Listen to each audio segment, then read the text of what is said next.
What up? It's the PAC, man. All things physician associate. And in this video, I want to talk to you guys about, all right, so you graduated PA school, and what now?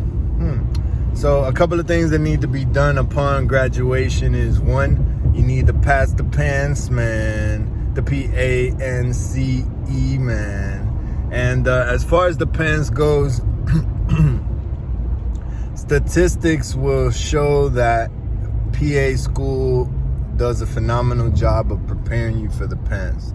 And we know that because statistically, the national pass rate is fairly high. Most schools carry a high 80s, low 90s, even high 90s, even perfect 100% pass rates.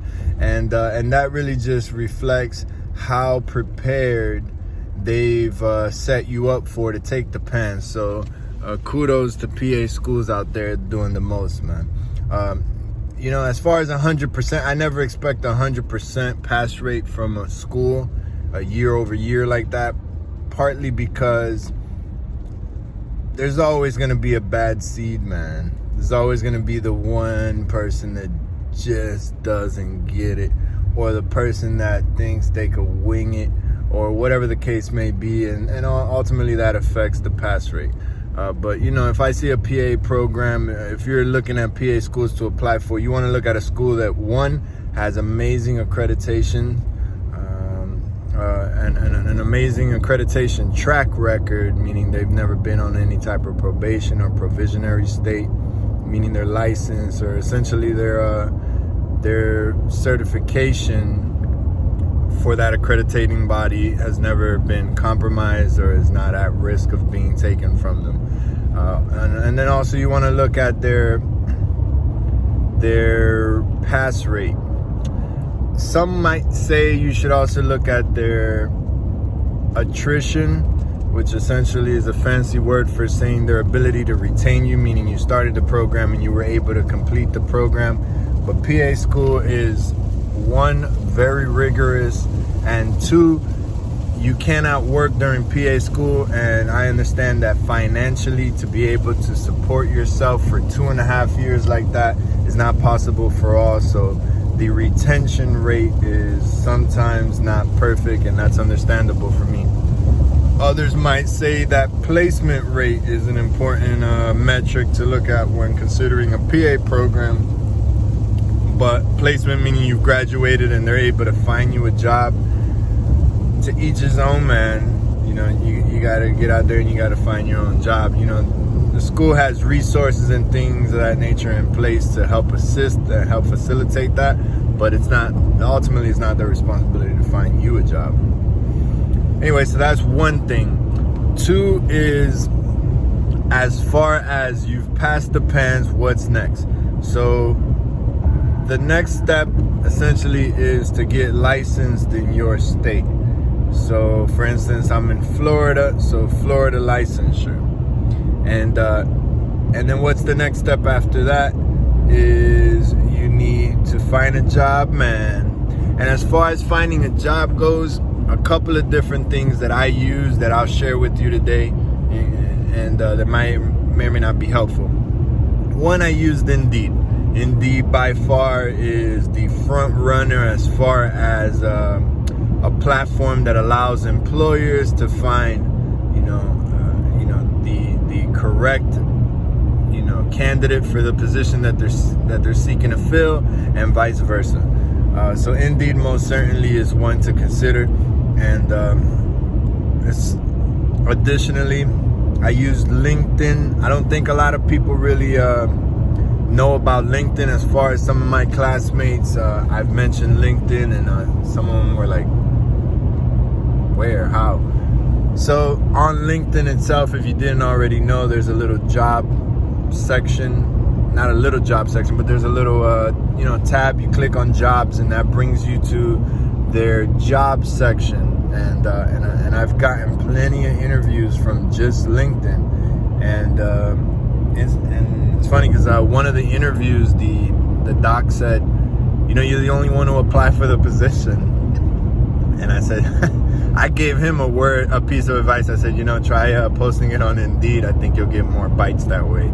Allow you to kind of just have a bigger pool of candidates to make the best decision for your practice. I'm not trying to take the job if you don't think I'm the right person, but if you feel like I'm the only one, I feel like you should certainly not just take me just because I'm the only person who applied. You should consider expanding further.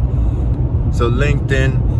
Now, what's up with these job hunters, man? We heard about them before. We know they're out there, and headhunters is what I call them. And basically, are they good or are they bad?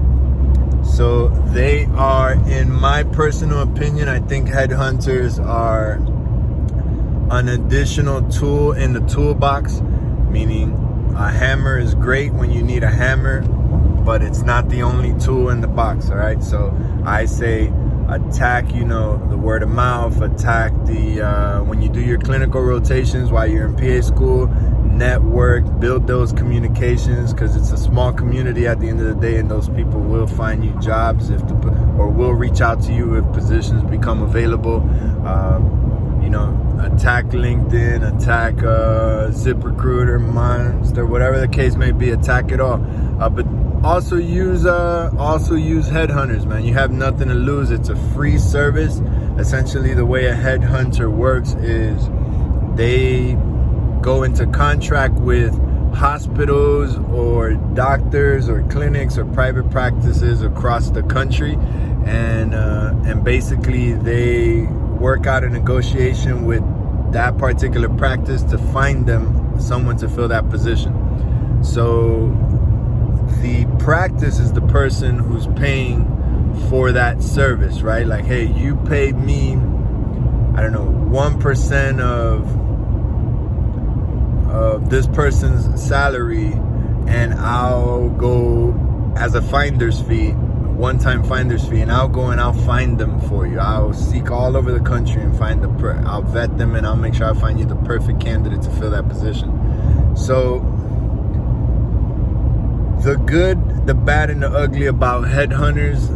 So a headhunter, because they're being incentivized by that commission, sometimes they'll set you up for an interview for a position that you really don't qualify for. So for instance, if you have no ICU experience, but Chicago, Illinois is looking for an ICU PA, and somehow they figured, you used to be a paramedic, this will probably do good, you'll probably be fine, and they just throw you into those interviews. And but really, ultimately, it's up to you to say, look, man, I bring no ICU experience, but I'm hungry, I'm willing to learn. If you're willing to train, then you got yourself a PA who's going to be 100% committed to the cause. In that case, sure, phenomenal job. But if you're like, man, I really need this job, I know I don't have the ICU experience, but I'm just going to fake it till I make it, ultimately you're doing a disservice to yourself, to your patients, to the practice, and to the profession. So that's something to factor in as well. These headhunters will kind of just give you the opportunity to interview, but you need to be honest in the interview with yourself and with the interviewer, and make that decision to see if you are truly the right fit for that position. But ultimately, hey man, if they're helping you, land, interviews, then that's more, that's a plus, man. That's a plus, and it's free. Forget it. You know what they say, man. If it's for free, it's for me, man. So that's the only piece of advice I have for you now. And if you guys have any questions, man, feel free to leave it in the description section below, man. I'll be more than happy to answer if I have the answer. All right, much love, man. Peace.